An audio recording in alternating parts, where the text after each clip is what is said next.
नमस्कार मित्रांनो, तब्बल 16 वर्ष एका लोकप्रिय मालिकेतून प्रेक्षकांचं मनोरंजन करणाऱ्या एका अभिनेत्याने आता सर्व प्रेक्षकांचा निरोप घेतला आहे। त्यामुळे या अभिनेत्याचे चाहते देखील प्रचंड भावुक झाले आहेत। मित्रांनो, सब टीव्ही वाहिनीवरील तारक मेहता का उल्टा चष्मा ही मालिका गेल्या कित्येक वर्षांपासून प्रेक्षकांचं मनोरंजन करत आहे। मात्र आता या मालिकेच्या प्रेक्षकांसाठी एक धक्कादायक बातमी समोर येत आहे।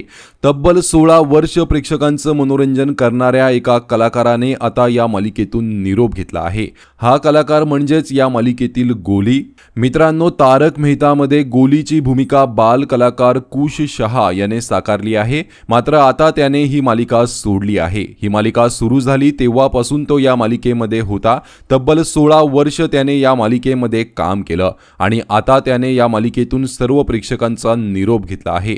पुढील शिक्षण पूर्ण करण्यासाठी त्याने ही मालिका सोडली आहे। या मालिकेतून तो प्रचंड लोकप्रिय झाला। प्रेक्षकांना त्याची आणि जेठालालची कॉमेडी प्रचंड आवडायची। मात्र आता त्याने या मालिकेतून अचानकपणे अशी एक्झिट घेतल्याने त्याचे प्रेक्षकही प्रचंड इमोशनल झाले आहेत। तसेच काहींनी त्याला त्याच्या पुढील प्रवासासाठी शुभेच्छा दिल्या आहेत। तर तुम्ही आता तारक मेहता का उल्टा चष्मा मध्ये गोलीला मिस कराल का? कमेंट करून नक्की सांगा। धन्यवाद।